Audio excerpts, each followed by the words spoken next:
Ladies and gentlemen, welcome. I shall be very brief. I'm Paul Goodman, the editor of Conservative Home. I do want to begin by mediating through you an apology to all the people who couldn't get in. I'm sorry about the limited space. This is the only room we could get. And we really would needed a larger one for this Con Home event with the UK in a changing Europe. Anand, you're very welcome here. I don't know whether in your academic work you're used to all these huge queues outside the door waiting to hear what you've got to say, but such is the sort of curiosity to hear from you at this conference that we really are having to keep them out. Jacob, as you're well aware, your role is of course more incidental. An old friend of Conservative Home, in whose surveys you will see you pop up from time to time. We're delighted to see you. Without any more from me, I'm going to vanish over here and allow you both to discuss Brexit and what happens next.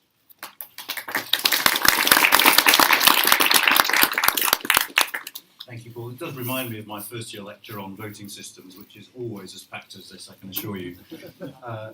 Firstly, let me extend my thanks to Conservative Home, who, as in the last couple of years when we've worked with them, have just been a joy as ever, and it's a real pleasure to work with them, and I hope we can keep on doing so.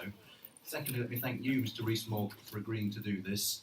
The format, insofar as we have a fixed format, is as follows. We're going to have a conversation about Brexit, following which I will try and open things up to you people for questions.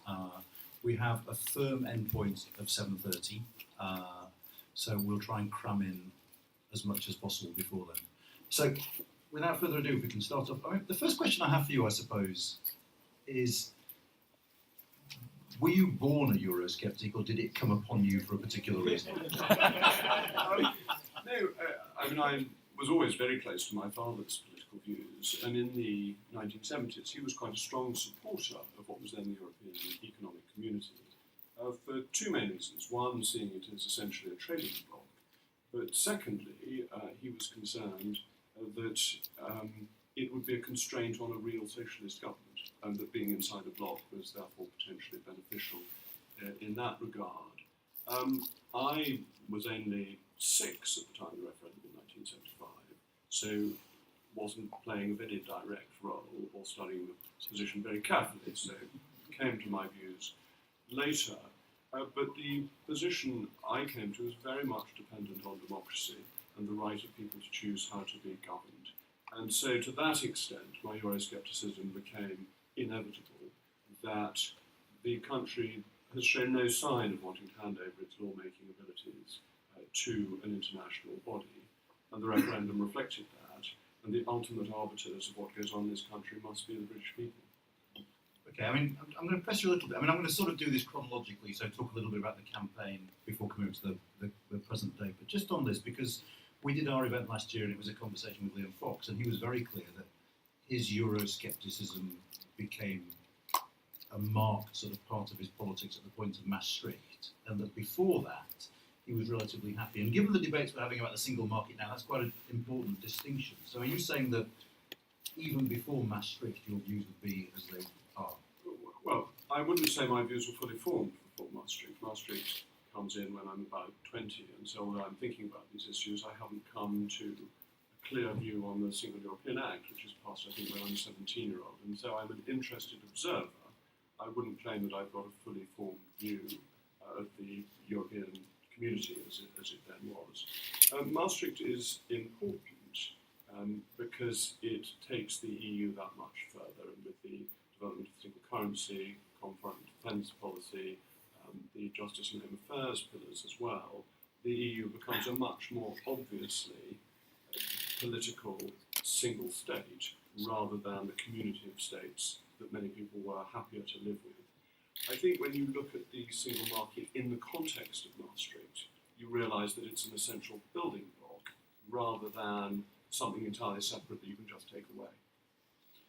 And so from that period you were in favour of at least asking the British people the question via a referendum, essentially? Yes, I supported a referendum on the Maastricht Treaty. I think that once the Danes had had one and said no.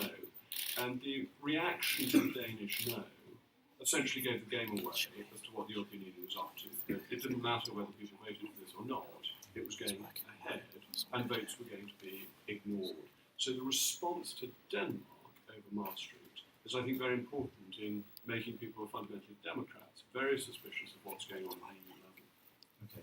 Just as a point, Paul, the next time we do an event, if we can do it with someone who's older than me, otherwise I keep feeling a bit depressed when I hear how young people were at times for these major treaties. But if we can turn now to the campaign, the referendum campaign itself, because I mean it's still obviously a very hot topic, and it strikes me that there are two major criticisms you hear about the referendum. Generally, of course, from those who are unhappy with the results.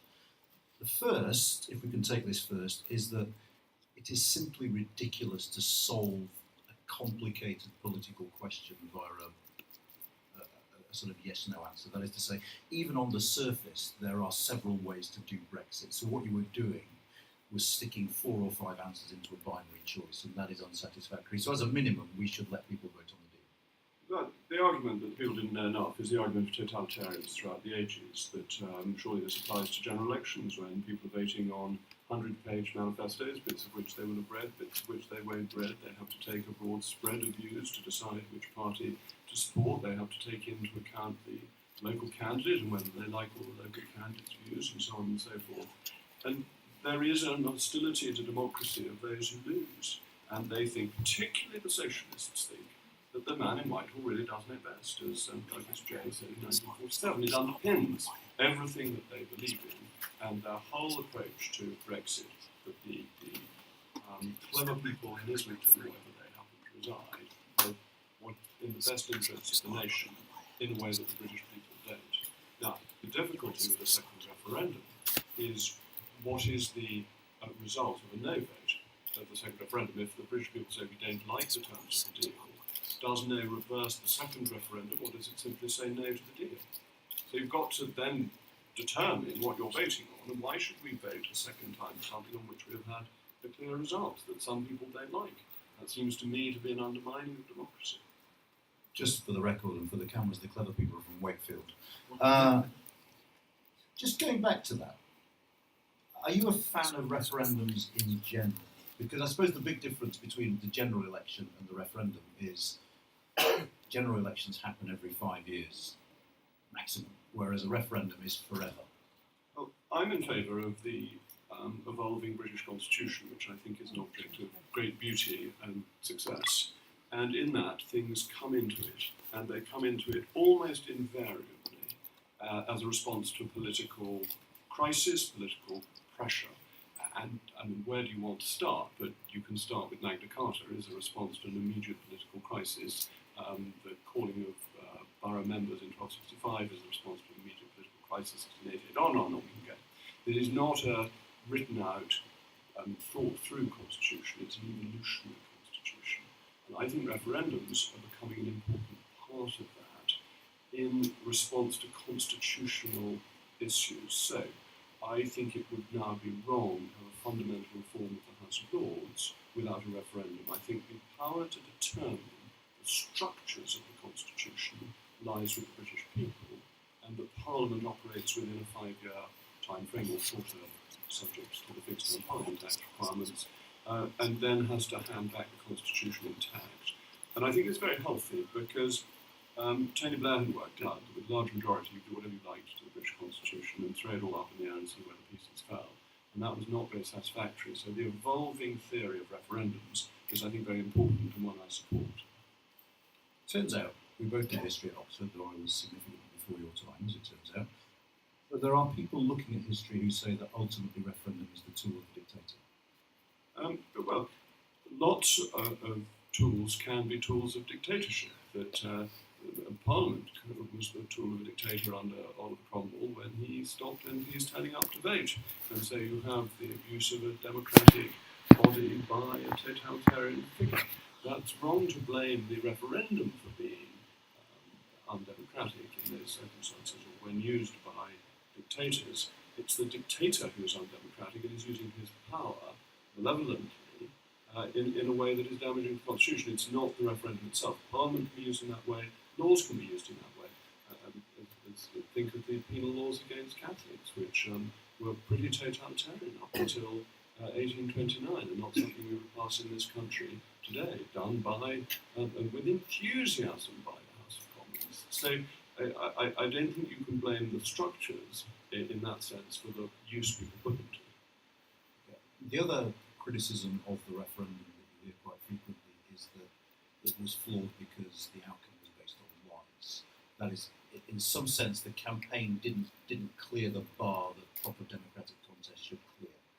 Well, I agree with that. It was the most shockingly dishonest campaign by the Treasury and the Bank of England and by Her Majesty's government.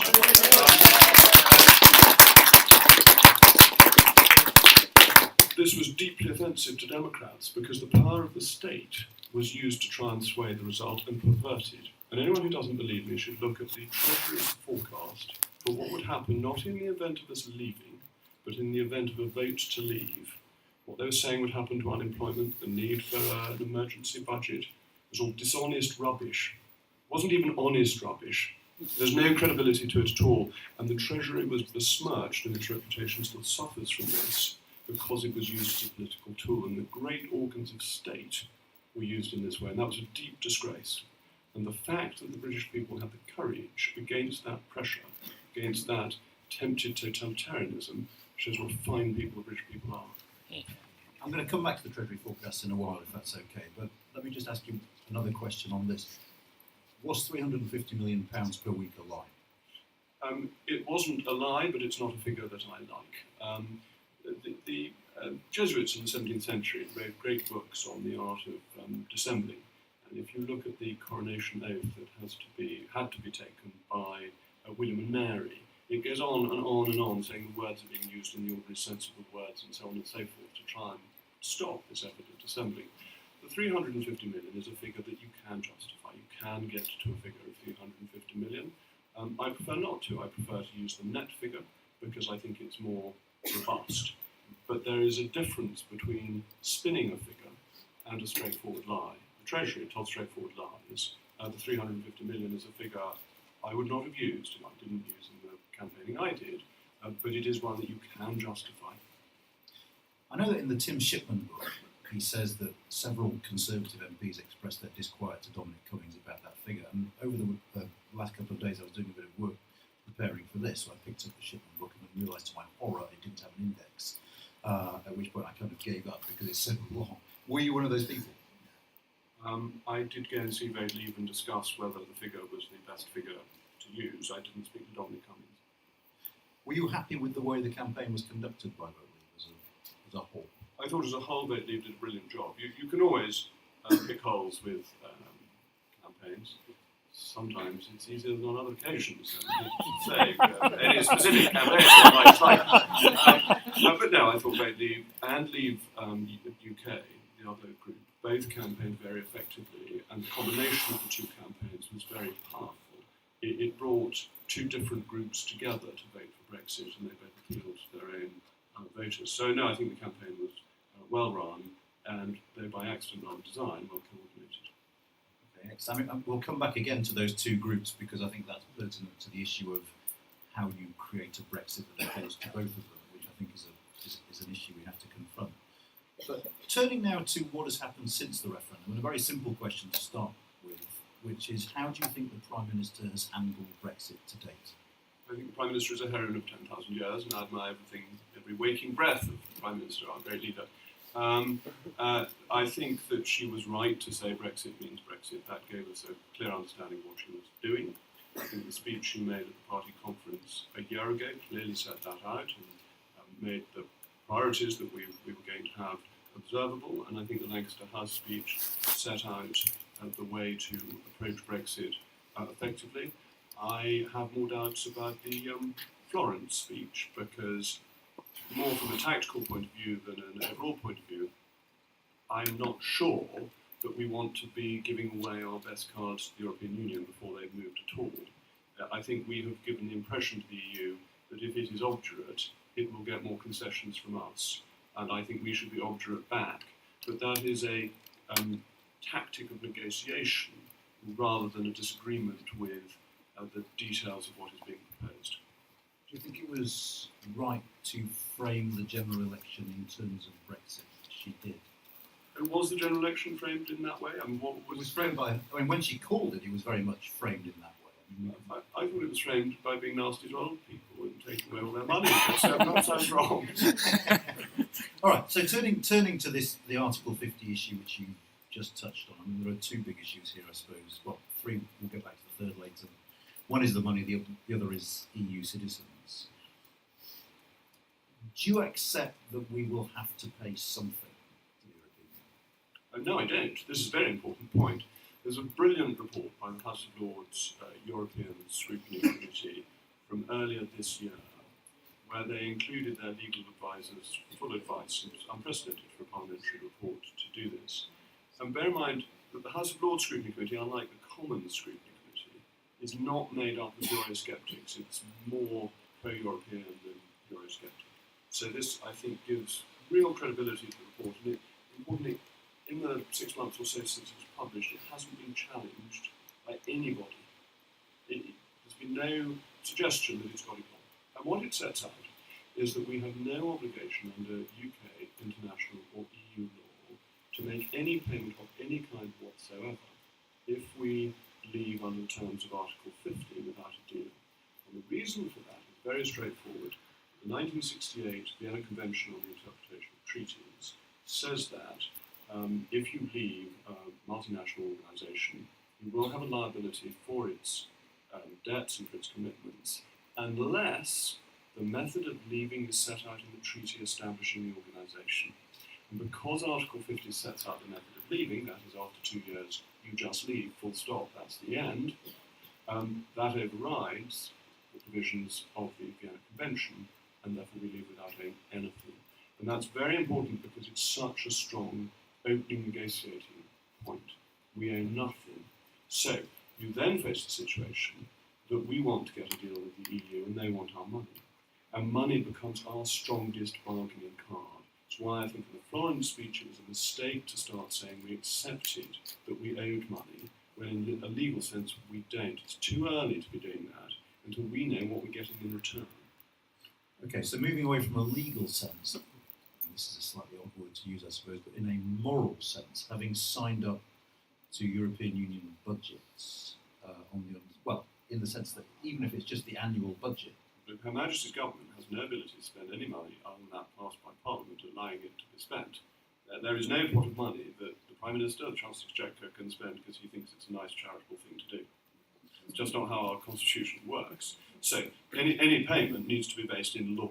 It can't just be based in we feel we're kind-hearted people and we don't want to make life difficult for the EU. So we need to get something in return for that money, and Parliament needs to agree to it, because the basic legal position is in our law as well as EU law that we would owe nothing. And I'm not against a payment.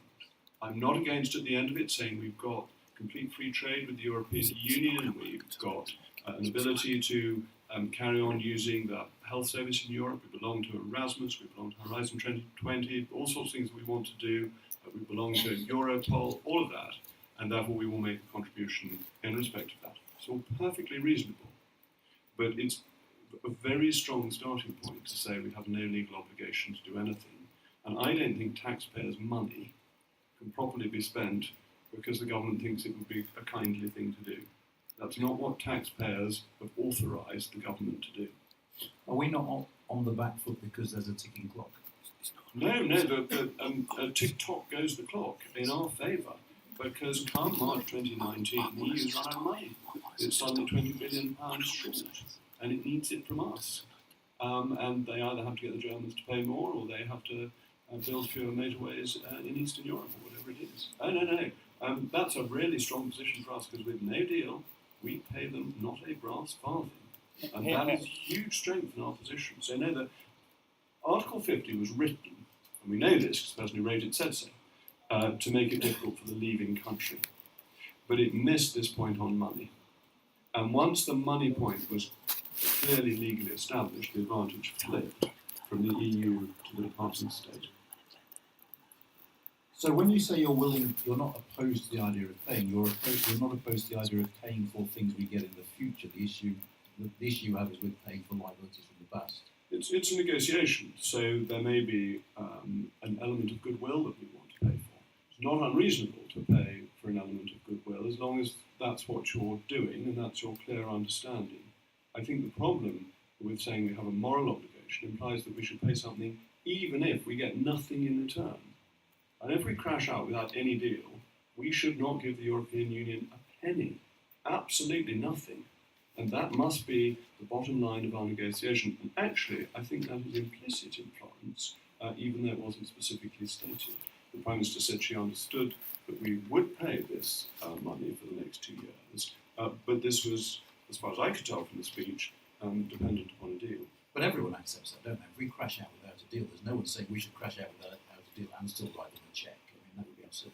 Well, I'm glad you say that, but I think it's a point worth emphasising because they need to be clear in that it is overwhelmingly in their interest to have a deal, and therefore they should be making compromises, and so far only we've made compromises. And that seems to me not a very great way to be going through negotiation. The other sticking point at the moment in these negotiations that I want to touch on now is that of the rights of EU citizens. What rights should they enjoy, the ones who are already here in the United Kingdom, after we leave? In my view, anyone who is lawfully here should have exactly the same rights as I have. They should have full rights as if they were British citizens, subjects of Her Majesty, whatever you want to call it. But I don't think they should be better rights. I don't think they should be worse, but I don't think they should be better. I think it's really important in the discussion on EU member state citizens who are living here to remember that they came here legally under UK law. They have done something really quite brave. A lot of people have come from countries hundreds of miles away to a land where they don't speak the language, to take on jobs that are quite difficult to do, and involve a great deal of hard work. These are really entrepreneurial, committed people. And I think there we do have a moral duty. It doesn't cost us any money, it's not a financial duty, but to treat them fairly and clearly, and to say, you will have identical rights to British passport holders, and actually, if you want to get a British passport, we'll make it extremely easy for you. But we shouldn't be out to pass retrospective legislation making life difficult for people who came here legally and contributed a great deal to this country. Do you think they should have the right to vote then? If they become British citizens, they can have the right to vote. They can maintain the right to vote in local elections. I would see no great problem with giving them the right to vote if they've been here for the normal amount of time required to get the vote, which I think is about 4 years. It's not a very long period. Do you understand the concern of the European Union about their future status? No, I think the EU's position is ridiculous, and it's like colonial power demanding its citizens are treated better. It's like the rows they have in Japan every so often when American soldiers find they're exempt from Japanese law because they're stationed at an American base. This is quite outrageous and imperialist, and we must reject it. Right, let me pretend to be the European Union for a moment here and make their case. I mean, their case, as I understand it, is this. We need to ensure that our citizens in the United Kingdom enjoy the rights they enjoyed prior to Brexit. Now, there are two ways of doing this. The way the British government suggests, which is that we will pass legislation into domestic law which will be enforced by our courts. The problem from the European perspective is we're proud of the fact that one parliament can't bind the next, and so they want an external authority to ensure those rights are maintained. It's completely absurd. All our rights as British citizens will evolve over the next 50, 100 years, as they have evolved over the last 50, 100 years. The voting age went down from 21 to 18 and so on. And that will affect everybody. Are we going to say that if the voting age went down to 16, this wouldn't apply to EU citizens because their rights are set in Asbury? They get improvements in rights and they will get changes in rights. If we need to change the law to suspend habeas corpus, which we've done during the Napoleonic Wars and at other times when there's been a great fear of terror on the mainland, one kind or another. We obviously did it in the Second World War through a different mechanism. But if we were to do that, it would be absurd to say, we're very worried about terrorist threat, we're suspending habeas corpus for a period, but not if you're an EU national. They have to take the rough with the smooth in that. The EU law ceases to run in this country once we've left, and they will get the improvement in rights that UK citizens will get, and they will get the changes in rights that UK citizens will get. And that's it. And they cannot expect anything different. But you're in no position to guarantee that. What if a future British Parliament decides to pass a law saying those EU citizens who were here before the referendum, who under previous parliaments were guaranteed their rights, we hereby take away some of their rights? You're in no position to say that won't happen. But Parliament can do anything, but Parliament doesn't normally do completely really stupid things. You have to have some confidence in our democracy to be sensible and fair and just, which it normally, not invariably, to an extent normally is. And if we did that, the EU would be able to retaliate by saying, well, if you're doing that to our citizens, we're not going to buy your goods. So there are things you can do at the international level if you feel that your citizens are being badly treated. And to put it at its extreme, remember the Don Pacifico affair. And Parliament sent off a gun bait because poor old Don Pacifico hadn't been fairly treated by the Greek government in his aim for compensation, and the Greek government paid out, I think, about £8,000 in the end. And the EU, I doubt they would want to get that far, are entitled to protect their citizens through normal diplomatic means and through trade sanctions if they felt they were being really badly affected. But we cannot have two citizens' ships in the United Kingdom. That's simply wrong. Even if we make the rights of EU citizens the rights of UK citizens the same, as a guarantee in the future, could you see yourself accepting even some kind of hybrid legal mechanism as a backstop? Even if I know the European Union is insisting on the European Court of Justice, and I see that there are loads of problems inherent in that. But if they suggested, okay, look, just to reassure ourselves that the worst case can't happen, we will set up some sort of bespoke legal body that is there. It's completely pointless because that bespoke legal body would be subject to Parliament to have any action in this country. Still depends on the same thing, that assuming Parliament cannot bind its successors, how much you say this is superior law, this is not subject to an international body, you can repeal the law that gives it that authority. That's the basic of the British Constitution. I see no reason for us to change fundamentally the British Constitution to appease Monsieur Barnier on this point. But I just think he's wrong. I think we are offering something really generous and positive. I think to be a British citizen is the best thing in the world to be. It's a fabulous thing to be. And we're saying, for lots and lots of non-British citizens, you can be a British citizen, they should be dancing in the streets. Why should they be dancing in the streets if that means renouncing their own citizenship? Because we allow people to maintain dual citizenship in this country, so they can keep that. The Dutch, I think, aren't allowed to under Dutch law. That's not a matter for me, that's a matter for the government in Holland. Well, it's a matter for you in the sense that we're negotiating with a bunch of countries that includes the Dutch, and so actually just saying you could become a British citizen is not. No, but if we're giving them the same rights as British citizens, then they become de facto British citizens and then keep their Dutch passport. And that's fine. I think we're being really generous about that. We're not demanding that they all become British citizens, though I would happily make that open to them. Okay, so moving on from that, I want to talk briefly about transition. Randall seems to be happening about that. So just to kick us off on this, who do you agree with, the Chancellor or the Foreign Secretary? Well, I think that they are completely united. In everything that they say, they are joined at the hip in so many ways. I think the Foreign Secretary's speech was an extremely helpful reiteration of government policy.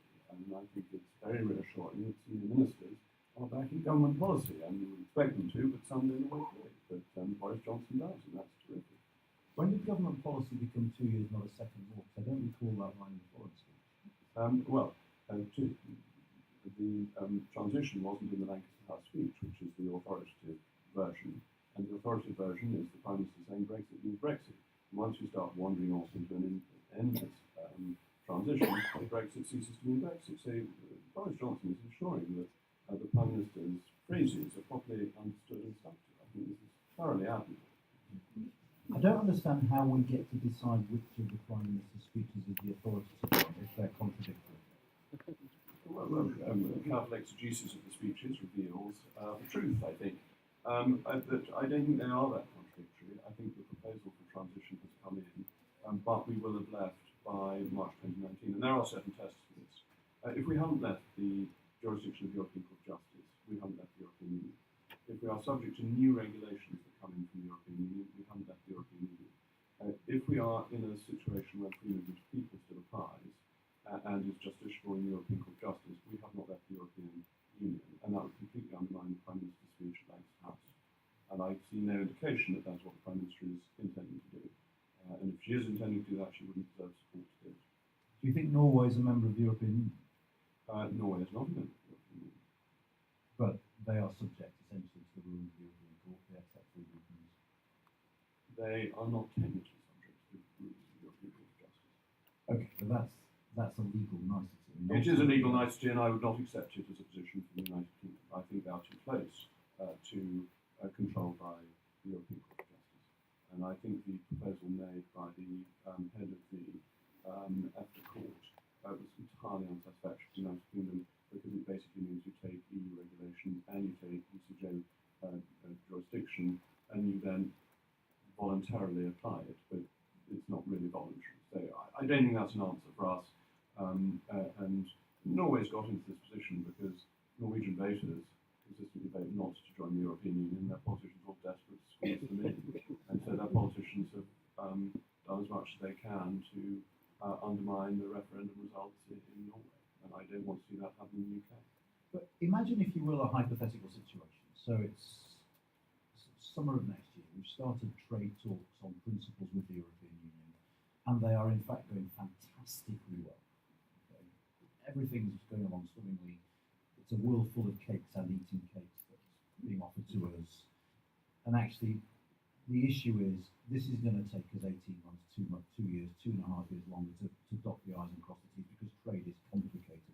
Are you really saying, under those circumstances, you would say no to a transitional deal that involved the jurisdiction of the ECJ if the prize was being outside with a fantastic deal and free and clear? Yes, because I wouldn't believe it. We would be told that this was the prize and it was about to happen, and we would find we stayed under the ECJ and that the prize never materialised. I'm afraid the history of the European Union negotiating trade deals is so long and slothful that we need to have that done before we've agreed any payment, before we've agreed the final deal, because if we haven't agreed it by March 2019, it might be March 2029 before we have any agreement, or March 2039. And if you look how slow they've been in negotiating with the US, with Japan, Canada, it's a pretty sorry tale. We need to do it within 2 years, within a 2-year time frame. We have a deal by the time we go, or else we will not get a deal in any reasonable time frame. That's the time pressure. We have the money until then, which they need, and we should hold on to it to do a contingent deal where we can pay them money for another couple of years. We'd never get that money back if in 2025 we still hadn't done a deal. We wouldn't be able to say, where's our 18, 20 billion? They'd just say, well, we've spent that, that's too bad. So no, these agreements have to run together, they have to be completed together, and anything else would completely undermine our negotiating position. But the European Union has never before negotiated with an economy the size of Britain that was its neighbour, only 20 miles distant. So don't you think we actually could be in a situation of getting a very, very good trade deal? We just require time. I don't think we require time. If you look at these European negotiations, they always run to the deadline, and the deadline focuses the minds, and that's how the EU works. I think the general rule that work expands to fill the time available applies particularly to trade negotiations, which normally have an endless time in which they can happen, and you can then row about parmesan cheese and all this sort of trivial stuff. Whereas when you've got a deadline, that really focuses the mind and you deal with the important things. So no, I think the deadline is helpful. I think it focuses the mind, and it is perfectly possible. At the point at which we leave, we meet all EU requirements and regulations. All we've got to work out is what happens with divergence, and how do we do that? And I don't think that's too difficult, because with divergence, we will be wanting to maintain good standards in the United Kingdom, so you have joint recognition of standards. And a lot of these standards are set internationally above the EU anyway, as you know. But equally, a lot of international standards are based on cutting and pasting EU standards. Well, a lot of international organisations set standards which then get taken by the EU, and then it does become slightly circular as to where they come from. But the great advantage of being out is that we then have a seat on these international bodies, and so rather than being 127, we are representing ourselves in groups that act by unanimity rather than by qualified majority voting. It's a much better position for the British government to be in. You once, I think, said, and obviously correct me if you didn't, and I'm getting this wrong, that the EU has lots to lose from a disorderly British exit, while we have relatively little to gain from an orderly one. Can you expand on that for me? I certainly said the first half, that if we leave in a disorderly way and we apply tariffs to the Republic of Ireland, the Republic of Ireland's economy goes into tailspin. But I don't want to do that. I think we have such a strong connection with the Republic of Ireland that it would not be in the UK's interest to do that. But if we put 70% tariffs on Irish beef, which we buy about £800 million a year, which is pretty sizable in the context of the Irish economy, and that has a very big effect on the Irish economy. And the other side of it is they're suddenly 18 to 20 billion pounds short in their budget for the ensuing years, money that they've already earmarked for expenditure. So these are really big problems for the EU to deal with. What happens to us? Well, 13% of businesses trade with the EU. 13% of our total economy is EU trade.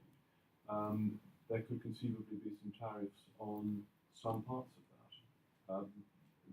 There are other mechanisms for getting trade through borders, which we use in many other circumstances, and the EU needs a lot of the things it buys for its routine manufacturing. And so it is, yes, it would be marginally uncomfortable for a short time for some manufacturing industries, but not for a huge number. So I think they have much more to lose than we do from a disorderly exit. So let me just be clear here, because I'm going to get into this in a bit more detail in a moment. Is your main argument that the EU wouldn't let this happen because they'd be mad to? Oh no, because I can't guess that, can I? The EU may be mad. I've been spending the last 50 years saying the EU is mad. So, no. The one thing I've never been able to say, and didn't say in the campaign, and is a point that people like me cannot answer, is what do we do if the EU is completely irrational? Well, it just reminds us why it's such a good idea to leave, because it's, if an organisation that you're leaving decides to kneecap you as you leave, it's usually the mafia. And if it behaves irrationally, that in a sense is not predictable by us. Is it in its interest to do that? And no, it isn't. But I couldn't possibly tell you whether they will do something that I would think unwise. You use the figure 13% of our economy is trade with the European Union, but it is still, if you look at it in terms of our trade, our largest trading partner. Well, that's if you assume they're all taken as one. And you're saying that the EU is one country. If you want to do that, we're the largest customer of the EU once we leave. So, it takes two to tango. In terms of an individual country, the United States is our largest trading partner with whom we have no trade deal. But in which case, so I wouldn't be too worried about these trade deals. So you can trade with people without trade deals. but in which case, then you wouldn't use the argument that they need us more than we need them, because that again is taking the EU as an aggregate. Individual countries need us very dramatically. That's why I mentioned Ireland, and they need us because of our money. There's a real problem for the EU if it suddenly has a gap in its budget of £18 billion. No, that I think everyone agrees. Well, so that's the EU as such, and then you look at the individual countries and what we import from them. And because we have such a big trade deficit with the European Union, there are specific industries dotted across the EU that would be particularly badly harmed by our withdrawing and applying tariffs. Do you not think that leaving the single market and the currency union would harm our economy? Well, we're not in the currency union, the customs Not the union. customs union, sorry. No, we must get out of customs union. Customs union, this is the real gain of leaving. It's so important, and we need to be putting the argument as to why Conservatives help everybody in this country. And the customs union is a producer racket. It puts up prices for consumers, and it puts up prices for the poorest consumers most. The biggest tariff areas under the customs union are food, clothing, and footwear. And the largest proportion of people's income spent on those three categories is by the poorest in our society. We can import more cheaply from the rest of the world, provide people with just as high, if not higher, standards, and really improve their standard of living, because the cost of living will go down, particularly for the poorest in society. So getting out of customs union is essential, and we should be out of it on day one. I see no advantage in staying in. In terms of the single market is the single regulatory realm. If you look at what's happening in financial services with MiFID II, to place a single trade of financial services, you're now going to have to fill out 65 pieces of information, thanks to the EU. People like me who set up a financial services business in 2007, it simply makes the cost of doing business much higher. It's fine for the big players, the established players, because they've got all the resources to do it. But it makes it much harder for competitors to get in because they have this dead weight cost of excessive regulation. And we need to be moving away from that. We need sensible, intelligent regulation, not anti-competitive regulation that helps incumbents, helps producers, and is against consumers. So on both the single market and on the customs union, I'm for the consumer rather than the producer. I'm not in favour of the oligopolist. Okay, I want to come back to you on quite a lot of this, if that's okay. On your lattermost point, which is helping the big firms rather than the small firms. Surely one of the unique strengths of the European Union is that small companies have redress to law directly against foreign governments if they're preventing entry to the market. But they can't get the contract in the first place because the EU procurement processes are so cumbersome and so expensive that if you're a small company, you can hardly fill the forms out. No, I'm not talking about procurement. I'm just No, talking about... but you're out of business if you can't procure. You can't apply for the contract in the first place. So you're out of business. It's a fat lot of use if you can then go to court 20 years later, you're bust.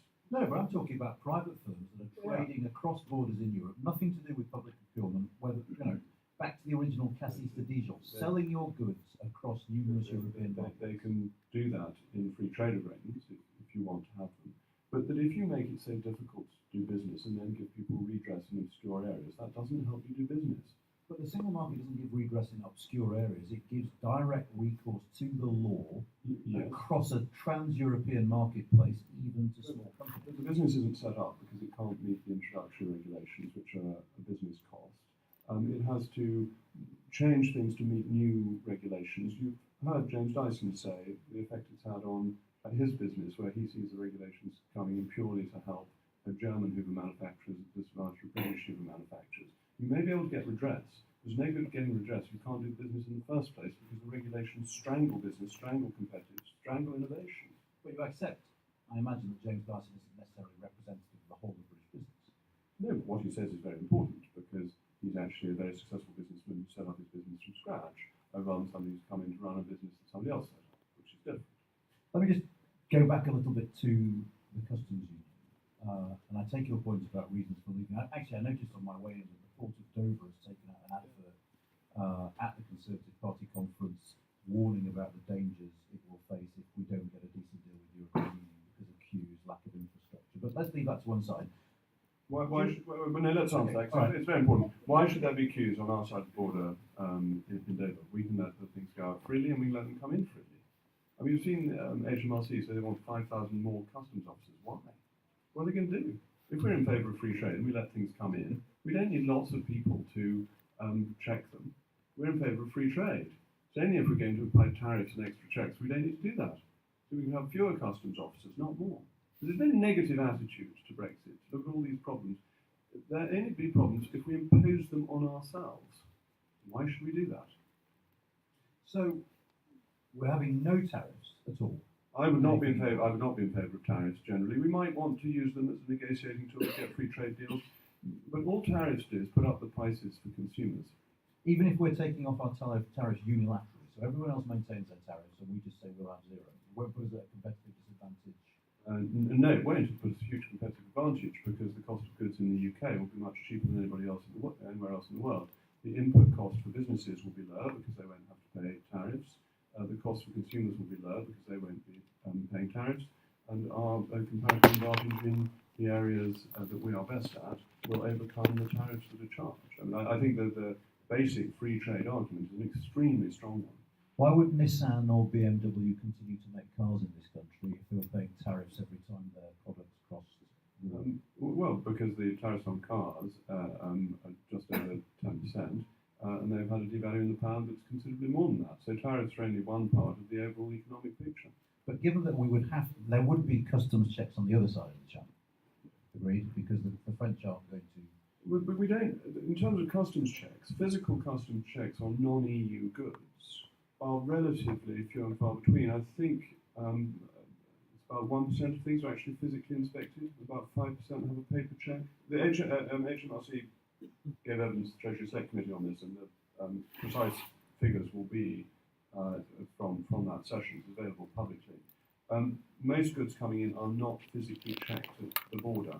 I think we sort of have this idea from watching Whiskey Galore or something, that there are lots of customs officers always searching for every bit that comes in and wanting to stamp it.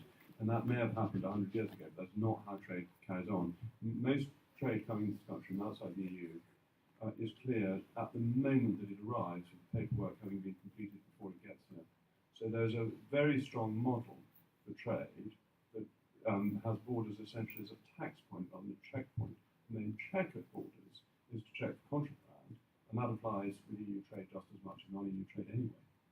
But if you look at business surveys on the ease of doing business in Norway, what you find is an overwhelming pattern that it is difficult because having that border makes trade significantly slower and less predictable than it would be with a state that is in the customs union. So even if everything isn't checked, if you're dealing with companies that have just-in-time supply chains where they're working to deadlines, it will slow things down and make things less predictable, surely. Well, only if both sides want it to be more difficult. That it's perfectly possible to have very efficient free trade between countries, and for goods coming in, that is entirely under our control. And why would we want to make it more difficult and complex? That wouldn't be in our interest. Now, if on the other side they want to make it more complex, we're coming back to our earlier question. If the EU is irrational and makes its industry less efficient, what can I do about it? The truth is nothing. But on our side, we can ensure that there is a completely free flow of goods into this country and that it's as efficient as it is now. That will be a matter for Parliament to legislate. And if we don't do it properly, ladies and gentlemen, you can come and say to me, why has Parliament mucked it up? But that's the great thing about leaving. It is our responsibility. And we keep on thinking in this discussion that we are still going to have to apply EU regulations even once we've left. We're going to have to behave as if we were still a member of the EU. And we're then going to have to treat EU imports to this country in the way we currently treat non-EU imports into this country. We won't, because it'll be up to us. Just touching on let me just say on that, the European Union isn't going to follow our lead and scrap all its tariffs, which is why No, it isn't going to scrap its tariffs. I wouldn't expect it to do that. So there will be border formalities. But it's not impossible that we get a free trade deal with the European Union as part of this negotiation, and that would be a beneficial thing to have. I'm not saying I'm against free trade deals, simply that we should go further anyway if we don't get them, because it's in our interest. It's in our selfish interest to make goods in this country cheaper for consumers. We should concentrate on consumer interest, not producer interest. Do you not recognise that the single market makes trade with the European Union far, far easier than it would otherwise be? Depends what area you're talking about. In financial services, it's made virtually no difference.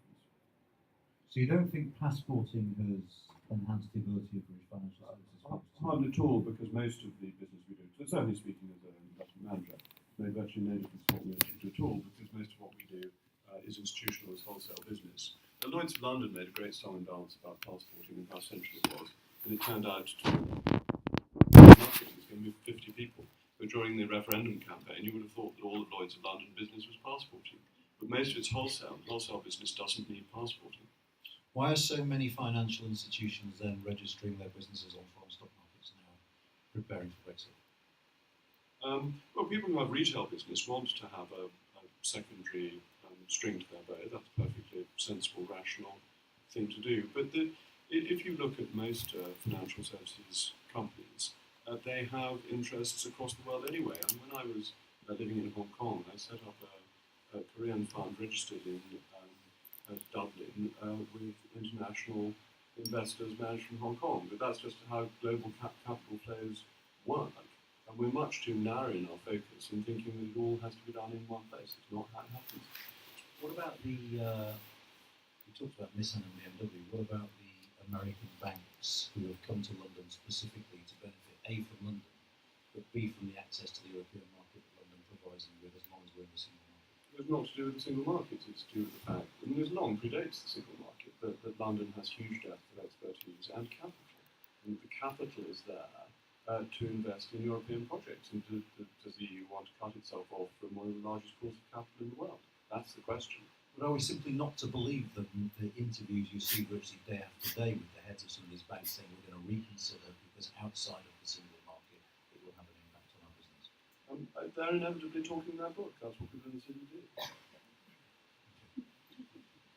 Moving on, I want to spend a little bit of time before I open it up talking about post-Brexit and the world beyond, as it were. And let me just start off by saying, what are the three biggest advantages for you for this country of being outside of the European Union? But first and biggest is democracy, that it becomes our domestic responsibility as to how we govern ourselves.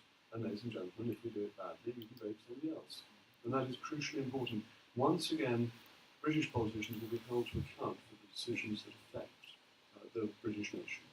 And that is of overwhelming importance. And I think part of the reason that turnouts and elections have been declining is the electorate realised that so many decisions were no longer being taken at home. And so reinvigorating democracy is crucial to what I want to see happen as we leave. You want my next 2 points? Oh yes. Yeah. That's the three, yeah. Normally, I'm the one Yeah, trying to sorry. get out of doing them rather than the interviewer letting me off the hook.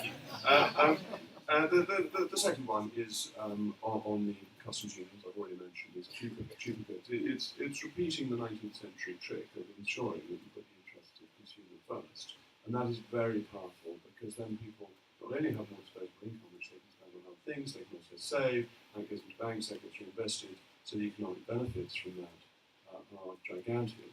And then there's the regulatory issue, and we were in charge of our regulations. And there are going to be some regulations that we will decide that we think are completely unnecessary. And that's very powerful. That, of course, ties in with democracy. Now, I know you don't think this is the case, but just hypothetically again, if it were the case that Brexit imposes an economic cost on our country, given what you said about sovereignty, is it one you'd be willing to pay? And what sort of price would you be willing to pay? Well, I think it's the wrong way of looking at the question, if I may, because, look, if we leave the European Union and elect Jeremy Corbyn, the economic consequences of Brexit will be catastrophic. And he will be much more free to do lunatic things than he would be inside the European Union. If we have a conservative government that believes in conservative things and does conservative things, economic opportunities are enormous and we can be hugely prosperous. Now, you know, of course, I'm biased, I would say that, wouldn't I? But I expect most people in the room broadly believe that. So what we've got to do is persuade the British people that a conservative government outside the European Union leads to economic prosperity because we've taken back control, and the risks of a Labour government are even greater. But do I believe that Jeremy Corbyn has the right, if he gets a majority in the House of Commons, to nationalise the railways? Well, yes, I do. If that's what the British people want, I'm going to put the argument against it, and no doubt many of you will too. But if that's what the British people want, they're entitled to vote for it. And ultimately, I think the British electorate gets most things right most of the time, so they probably won't vote for it. That was fantastically impressive, but I'm going to try again. Well, you sort of have, but because what I'm saying is, imagine a world, all things being equal, the government remains the same, and an imaginary future where we're leaving the European Union, but it's going to cost us. Would your desire for democracy trump any economic cost? I think your economic success comes from your democracy, not the other way around. I think that economic success, the rule of law and democracy are the three great pillars of a prosperous society. I think it's why the United Kingdom led the way, why the United States is so prosperous. It's why I think in 50 years' time, the investments made in India will be more successful ultimately than the ones in China because of the rule of law and democracy. And so I don't accept the premise of your question, because although mistakes can be made by democratic governments, and electorates will want things that are unaffordable at certain times, the long-run consequences of democratic accountable decision-making are better economic policy-making, because governments that muck it up get chucked out. And so it won't arise like that. And in the EU, well, what would you say to the Greeks about, aren't you lucky being in the European Union, and to the Italians and the Spanish and the Portuguese and the Irish? And the European Union has such a record of kiboshing economies, youth unemployment in these countries at scandalous levels. If the European Union were this great economic powerhouse, it might have been a different discussion in a referendum, but it's a failed economic model without any democratic oversight to change it. What do you just say to the Greeks and the Italians and the Spanish, be in the European Union, but don't join Europe? We will. No, I don't. I mean, they do what they want. It's not really for me to advise other countries. I hated when Mr. Obama and people like that came out and told us how to vote. So they're not. I'd be hypocritical of me to tell them what they ought to do. We discussed earlier the fact that the European Union is going to keep tariffs. It will have borders, it will have checks. Are you not worried about the implications of that for Northern Ireland? Well, that's up to them. You see, we must call that bluff on this. I think this is really important. It's not up to us to decide what borders the Republic of Ireland government imposes in Ireland. It's up to the Republic of Ireland government. We will put no borders. We don't have to. We won't have to do what the European Union wants us to do once we've left. So then you're saying to the European Union in negotiation, do you really want to force the Republic of Ireland to impose borders and to police them? Is that your policy? And then what does the Republic of Ireland say? Does it go along neatly with this and say, yes or no, so 3 bags full, sir, to the European Commission? Or does it in fact say, well, we're not going to do this anyway, it takes the European Court. It's a matter for you, it's not a matter for us. We should leave the border open. I don't care if a few hundredweight of beef is smuggled across the Irish border. It may be honest to me or to the British people, or if they take a bit of petrol back and forth and do something on the differential in duty. It would make no odds to the British economy or to the rule of law, and it would be fine. We have no obligation to put any border up in Northern Ireland at all, full stop. So challenge the EU to do it if that's what they want to do. I just don't believe that they will, and I don't believe the Irish would agree with them doing it anyway.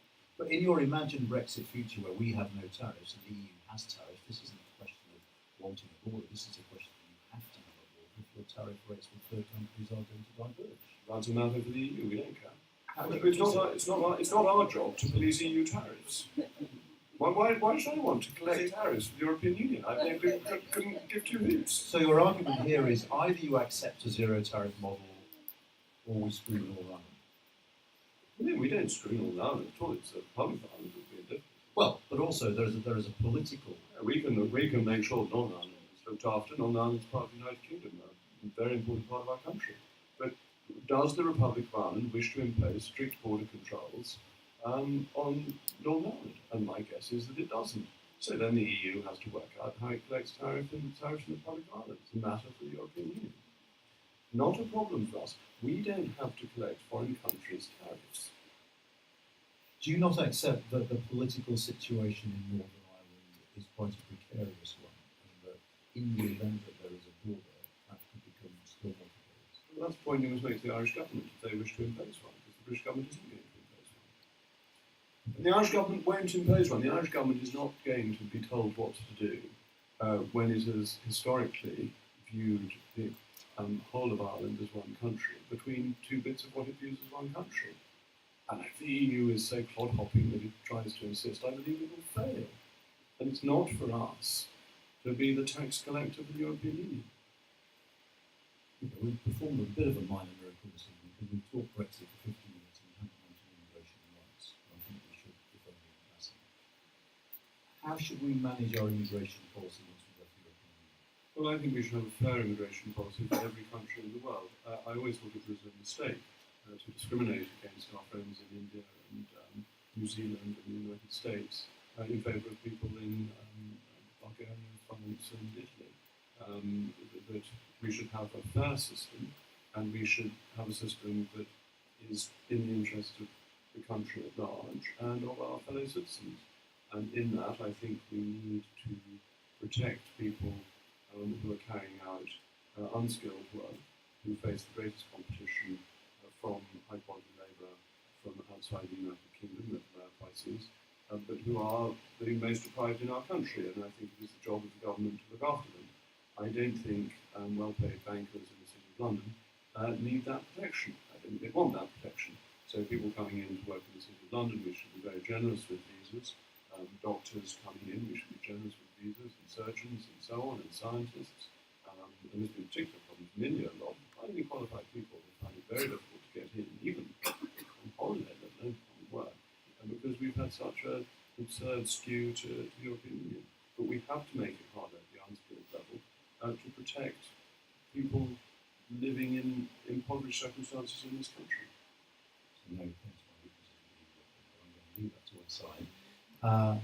What evidence do you have that free movement from the European Union has pushed down wages within this blockade? I think the issue there is as much as what people in the least well-paid feel. And I think as a democratic politician, you have to respond to the mood of the nation, and that is the mood of voters. And if we want a harmonious society, politicians have to deal with more serious concerns of their electorates. And I think it is a serious concern with many voters up and down the country. And so there is mixed evidence, as you know. There's some that says it has had an effect on lowering wages, and there's some evidence that says it's had an overall positive economic effect, which has counteracted that. That's not really the point. The point is that voters in the most deprived parts of the country are really worried and unsettled by this, and we should not follow policies that upset and disturb the equilibrium of our fellow citizens. Not fair to them. When you're talking about a fair system and equality between Europeans and non-Europeans, would that lead us to a situation where migration numbers are around the same as they are now, or would they be lower? Would they be higher? Do you have a principal position on this at all, or is it what the economy needs? I think it's a mix of what the economy needs and what the people of the United Kingdom want. I think there is a clash. I think the economy could take almost anybody who wanted to come in. I think there's a strong economy and relatively high wages compared to the rest of the world. Very strong demand. And work expands to fill the number of labourers available. We know that. We know that there isn't just a number, and all that. But you have to look at the effects it has on society, which is why immigration needs to be managed and then prioritised. And how do you prioritise it? I think you start by prioritising families. I think an immigration system that is difficult for families is an unfair immigration system. But you can't only prioritise families. There are things you need to look at as well. You need to look at genuine refugees. Dare I say, I've got to take more than 20,000 people over 4 years from Syria. I think people fleeing in genuine fear of their life deserve sanctuary. I don't think everybody who feels it would be nice to come to the United Kingdom to earn more money does deserve sanctuary. And therefore you've got to make sure people coming in are genuine. Do you think what you've just said about immigration is consistent with the reasons why so many people voted for leave? Which, I mean, for many people, when you talked before about this coalition, certainly the UKIP side or the vote leave side of the leave.eu side of the coalition was very, very focused on reducing immigration. I think it then is a matter of domestic political control. That's the essential point. But once you've got control, people can vote for parties that will restrict immigration or will be lax on immigration. But currently they can't invite it at all. They can't invite the EU element of it. That's the undemocratic bit. That's the bit that caused the discontent because people didn't feel that they were getting responsiveness from the politicians that they expected. Okay, I'm going to just ask you two very quick questions before I open it up. I think you're on record as saying at one point that standards that are good enough for India should be good enough for us.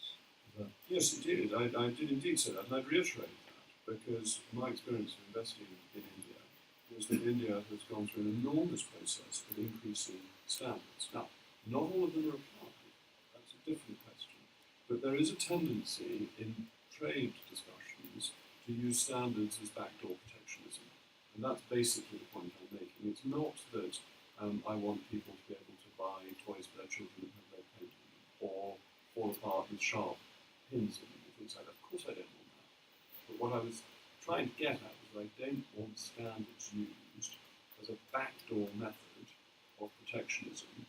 And if you look at the emerging markets that I've invested in over the years, they have been steadily and dramatically increasing the standards that they expected. I'll give you an example. I invested in a company in India which had a factory in India and then bought a drug manufacturer in the United States.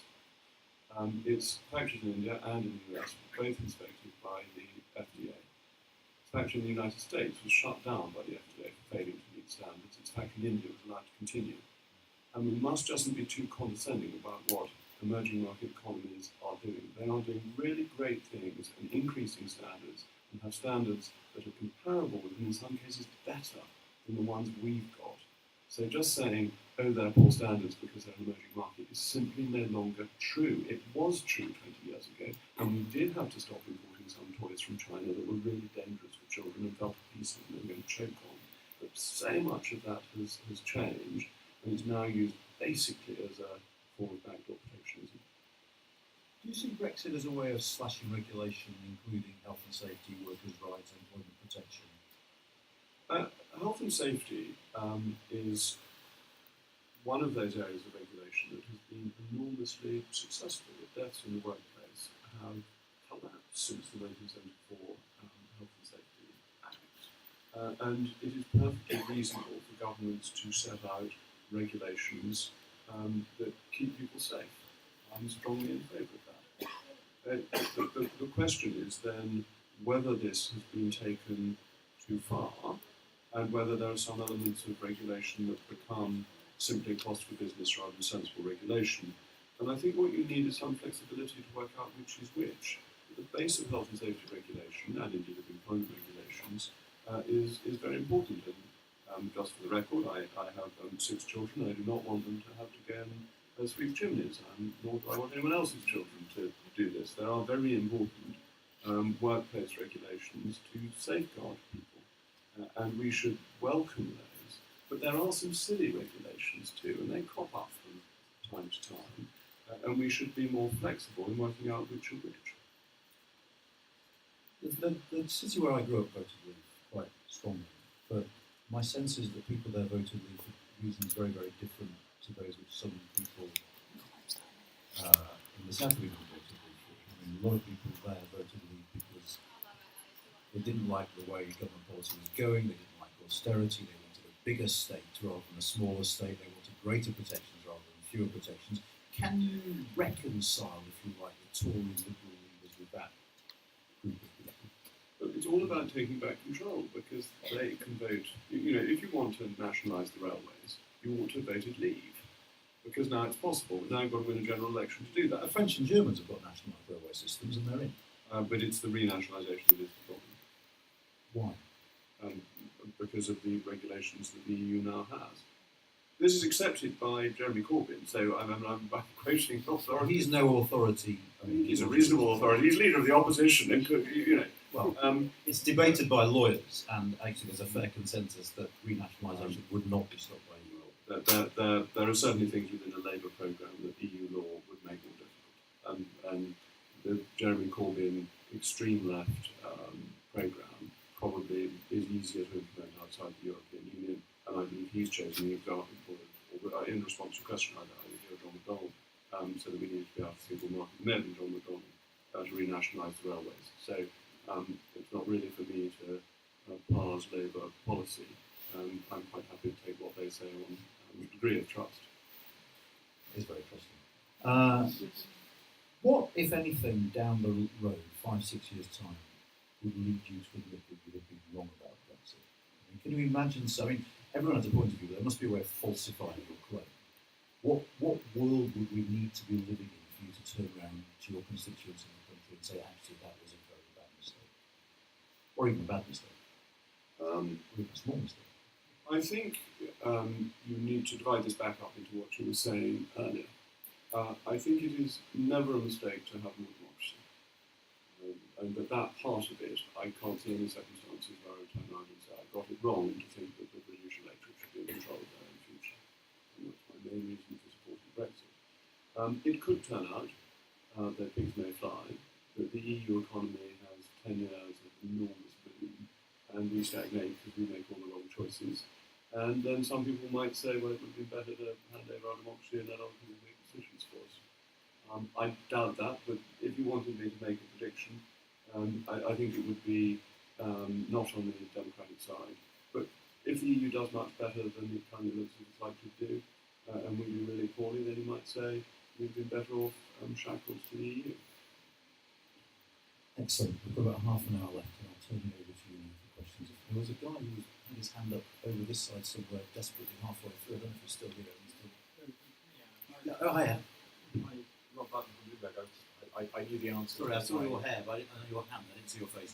I was just, when he was asking why they're confused at day right, I know that one. Okay. But I mean, you sort of did it really, which is just that if there are border checks on the other side, eventually the queue gets back to this side. That's kind of how it works. Do you have a question while you've got the mic? No, I just wanted to help. Very honest with you. Wherever's needed. Hi. I work in the European Parliament for a Flemish member, and if we look at from our side, the most important thing is that the UK does not get a better deal than they have now. I don't really care, but that's what most people think, because they think if the UK gets a better deal, then other countries will leave. So I was wondering, what terms of a deal would you agree that needs to be less good than now? Are you happy to be prompt and answer while the microphone's up? Yes, certainly. Okay. I mean, I think anything's better than being out of the European Union, so I don't see how we could get a worse deal than we've currently got. So, on that basis, there's nothing the EU can do that would be worse than currently being ruled by the Brussels bureaucracy.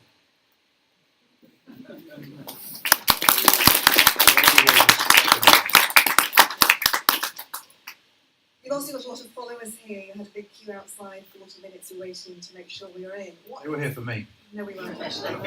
Much we love the outside. I'm an academic of those also. What needs to happen for you to be involved in these Brexit negotiations? I think you are the missing piece for us in our nation, and I think we need you absolutely instrumental. Not talking here about leadership of the country necessarily, or being Prime Minister, I'm not questioning her, but I want you absolutely at the forefront for us as a country. Thank you very much. I thought you were about to say that you thought I was the missing link, which would have been quite so complimentary. Thank you. It's not up to me, but I'm very keen to make the arguments about what we ought to be doing and to make them in public forums and try and push for getting the best deal that we want and sticking to what people voted for. I don't want to see any foot dragging. But thank you. I'm sorry you had to wait 40 minutes to get in. And I'm sure they were, yeah. Not everybody waited that long. I'm from The Economist. If you were in charge of these negotiations, would you have accepted the sequencing proposed by Barnier, phase one, these three issues, refusal to talk about trade until they're settled? And what would you do if in October, as it looks likely, they continue to say you haven't made sufficient progress, we can't talk about trade? No, I would not have accepted the phasing. I think that it gave an immediate win to the EU negotiators and has put them in a strong position over the summer, leaving us looking intransigent, whereas they were the ones who were intransigent by setting these completely unreasonable conditions, because the whole discussion about Ireland depends on trade, and therefore to sequence them with Northern Ireland before trade makes no sense. And to make money, which is our biggest card before the overall deal, equally makes no sense. And therefore this has not made the first few months of the discussion easy. I was going to give both of you a go, so let's just take your two questions one after the other, then we'll move the mic on.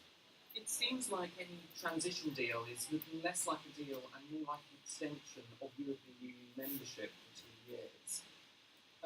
I want to have your thoughts on that, and also, during any transition deal, should we have the ability to sign our free trade deals and actually start benefiting from our vote to leave? Well, I think that hits the number bit, but if we're not allowed to sign free trade deals and we're still subject to the European Court of Justice, we haven't left. And my clear dividing line is the jurisdiction of the ICJ. If the UK, as an independent country, decides that it will continue to observe EU law for a couple of years under our own structures, that is outside the EU. It may not be what I would choose to do, but it is a legitimate decision of a free democratic country. If that is conditional on the ECJ still interpreting our laws, we haven't left, and we have betrayed the voters of June last year.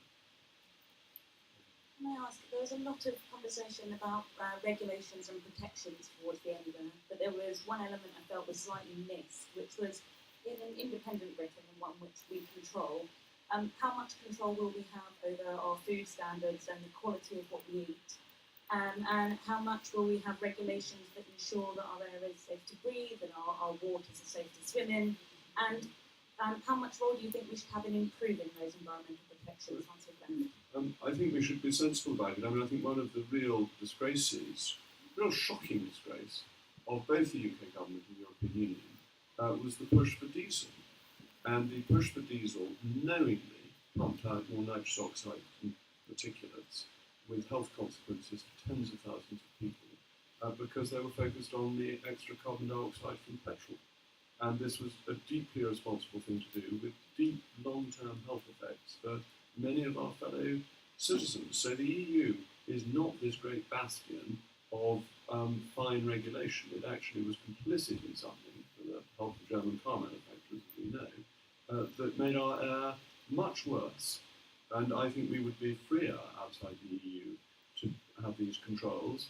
And on animal welfare, likewise, that many people write to me who are against the export of live animals. We would be free to do that outside the European Union. We're not free to do it inside the European Union. You then have to make a choice about what you do with food regulations if you're doing trade deals. Dare I say, I'm not the least bit worried about chlorinated chicken. As a frequent visitor to the US in the past, I'm bound to have eaten quite a lot of chlorinated chicken without noticing. And I did look up the New Zealand report on chlorinated chicken when they were discussing their free trade deal with the US. And they found that nobody had ever had any adverse consequences from eating chlorinated chicken, which basically just killed germs, other than the inspectors who went around to see how the chlorine was put on the chickens, and they breathed in a bit too much and felt a bit queasy. So unless you're an inspector of chlorination, you'll be absolutely fine with chlorinated chicken. So we don't want to use regulations as second-tier protectionism, but we do want to maintain high and proper standards, which we'll be entitled to do. Which is a really interesting distinction, though, isn't it? Yes, it is, because you have to work out, which is why I use the chlorinated chicken example, because everyone thinks chlorinated chicken how disgusting. And then when you actually look at it, what is it doing is it's killing some quite nasty germs that can give people upset stomachs and so on and so forth. It has a purpose, and it has no health consequence for people who eat chlorinated chicken. And therefore banning it would, to my mind, purely be an act of protectionism.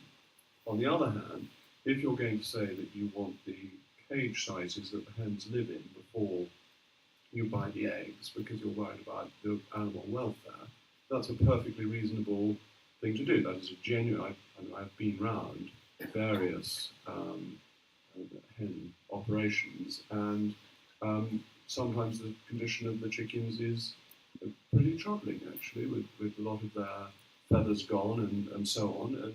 And I think animal welfare is important, and that I think it is a difficult distinction, but it is one you can reasonably make.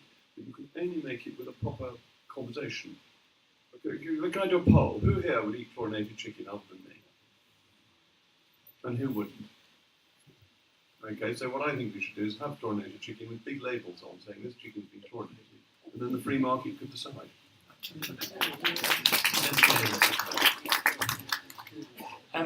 When you were doing the early part of the interview, and you're looking at the history and what brought people to realise that the EU was not where we wanted to stay, I used to actually sit in the EU offices when I worked for the government on negotiations, and that was what actually convinced me that we had to get out.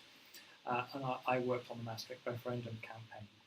But I think what we really need to do, and I think the important thing that you touched on early on, is that we need to make the case that having the freedom for free trade is in the interests of consumers, and it is the poorest people in the country who will benefit the most. And that is a political issue, and it goes back to the root of what free trade, free markets and capitalism is all about. And it is a moral case that we should present, and we should present it in a moral fashion. I entirely agree with that, and I think it is also our response to Jeremy Corbyn that we have had a week of Jeremy Corbyn, and we see from him clear principles from which his policies flow. And we need to explain what are the principles underlying conservatism that will make a success, not just of Brexit, but of our other policy areas. It's such a powerful argument. Only we get out there and make it. Thank you, I entirely agree with you. I mean, the Institute for Fiscal Studies has produced a report that claims that food prices are likely to rise quite significantly as a result of Brexit. And of course, poorer people spend a higher proportion of their income than richer people on food. That assumes we apply tariffs in the same way as we currently do. Why would we? We currently increase our tariffs on citrus fruits when competition against the Spanish exporters is too tight. So we benefit Spanish citrus producers. Why should we do that? It's crazy. We'll get rid of all of that. And all the reports that were done on trade before the referendum by official bodies assumed that we would apply WTO tariffs. Why? The whole point is we don't have to. We cut them, and then consumers can benefit. And won't domestic producers be hit who are no longer protected as a result? Most of our protection is not for UK producers, it's for continental producers. So British consumers are paying to protect Spanish citrus growers, French wine growers, Italian cheese growers, makers, all of that. And I have no interest in doing that. I want to protect some things in the United Kingdom, but those should be done through general taxation. If there's an issue with Welsh hill farmers, we need to work out how we help Welsh hill farmers. And the answer is not simply making land prices for everybody more expensive. Yeah, I'd like to, first of all, maybe apologise for considering I'm bringing this back to the protectionist argument, but there seems to be sort of like fear-mongering attitude from the Remain side in terms of standards of goods that are coming in and out of this country and whatnot. But the the EU, we're talking about the chlorinated chicken. The EU has chlorinated egg salad, and that's unregulated. They're not bothered about that. But to move on from that point, that wasn't a question. That was more of a point. The question is the transition deal that we've got coming on. I don't really trust it because we're going to be staying in the EU as pretty much members in all but name for the next 2 years, with all the regulations and taxation is left on us without representation. Whether you could call the EU Parliament real representation anyway is a different matter. The MEPs don't really have much power, but we're not going to have anyone from the Conservatives or UKIP or Labour in the EU Parliament whilst they're regulating us anymore, and that's kind of a worrying prospect for me. First of all, it's not the coronation of the salad that I think is dangerous, it's the salad. I would generally avoid salad under all possible circumstances. We're as one man. Excellent, good. On your second point, I mean, I think there is a risk. The nicety between implementation and transition is important. If it is an implementation period but we're genuinely out, but it takes time to get things in place, more on the continent than the UK, that's all right. If it is a transition and we're still in, we won't have any members of the European Parliament post-March 2019, so we will have no representation and still have their rules. That's crazy. It's not possibly in the interest of the United Kingdom and would be, to my mind, a deep failure of the negotiations if that's where we end up. And not what I think Lawrence was pointing towards. Hi, John Ashmore from Politics. I have two very quick questions. One is, you seem quite worried about the length of the transition deal dragging on. Do you want a binding commitment of some kind from the Tory leadership to stop that happening? And linked to that, are you worried that if you and Eurosceptic colleagues rebel against the leadership, you might precipitate this Corbyn government, which you're so scared of? Well, I completely support Theresa May and have done since she became Prime Minister, and that doesn't change.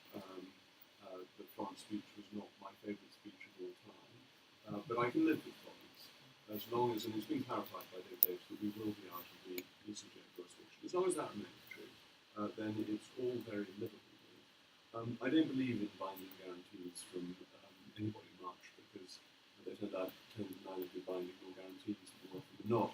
But I think we will get the deal, and the deal will say when it will end, and then that will come before Parliament, be accepted or not. And if it's rejected, we leave without a deal.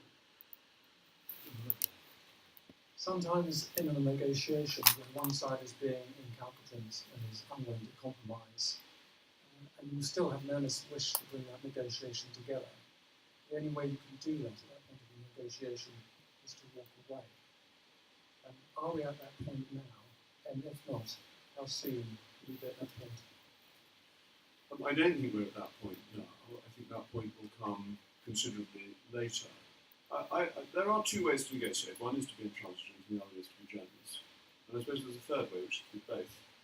And I'm really pleased to see that we are now being generous about the things we were always going to be generous about. I think we should have done it earlier as it happens, but we've now said we're not going to do anything that will upset the security of Europe. We're quite right. We were never going to do anything that's going to upset the security of Europe. We've now said we're going to be really generous for EU nationals living here, which again we were always going to do. I think it's right to give away things that you were always going to give away to create an atmosphere of friendliness. But it's not right to give away your best cards that are essential to getting the deal in terms of negotiating tactics. And yes, of course, there comes a point at which you say, this isn't getting anywhere, we're not going to discuss it any further. But I don't think we're there yet. How could the election of a comparatively more centrist Mr Bolton to the UK Independence Party change the game for the Conservative Party's relationship to those who voted Leave in the referendum? I don't think very much. I think UKIP is yesterday's force. It's won the referendum, and the charisma, the capability of Nigel Farage was so much what drove UKIP.